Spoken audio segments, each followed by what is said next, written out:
Hello viewers, Manju educational hub class में आप सभी का स्वागत है। आज का विषय है भाषा। भाषा की उत्पत्ति कैसे हुई। जब हम अपने मुंह से कोई भी साउंड या ध्वनि निकालते हैं तो उस ध्वनि के सार्थक वे ध्वनियाँ क्या होती है, सार्थक होती है, और उन्हीं ध्वनियों के माध्यम से हम अपने बात को दूसरों तक पहुंचाते हैं। तो इस तरह से हम ये पाते हैं कि ध्वनि ही शब्दों की आधारशिला है। ध्वनि के बिना हम किसी भी प्रकार के शब्द की कल्पना ही नहीं कर सकते, अर्थात शब्द का निर्माण नहीं कर सकते हैं। मनुष्य के मुख से निकली सार्थक ध्वनियाँ जो एक दूसरे तक अपनी बात को पहुंचाती है, इन्हीं उच्चारण करने वाली ध्वनियों के लिए लिपि में चिन्ह बना दिए गए जिन्हें वर्ण कहा गया।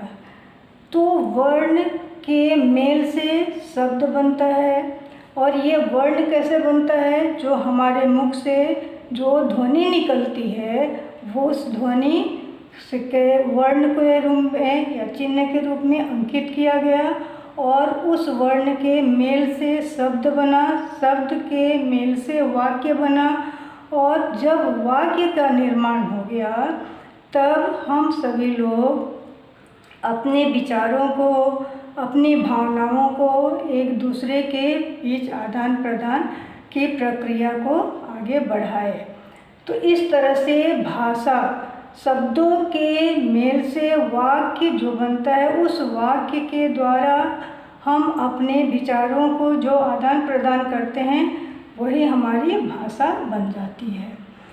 यहाँ जो वर्ण है यानी जो सिंबल्स है, उन सिंबल्स को कहाँ पर व्यवस्थित किया गया, लिपि के अंतर्गत।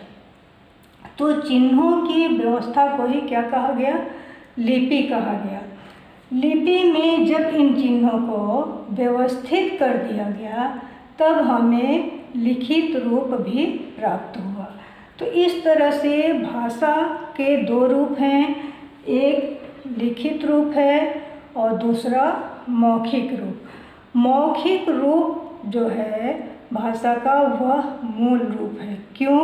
क्योंकि प्राचीन काल में जब लिखित रूप प्राप्त नहीं था, उस समय मौखिक रूप से ही ज्ञान प्रदान किया जाता था।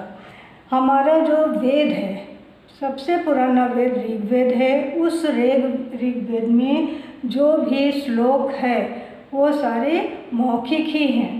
तो इस तरह से मौखिक रूप को ही अधिक प्रधानता दी गई थी। लेकिन जब इन चिन्हों को लिपि में संबद्ध कर दिया, संलग्न किया गया, तब हमें लिखित रूप भी प्राप्त हो गए।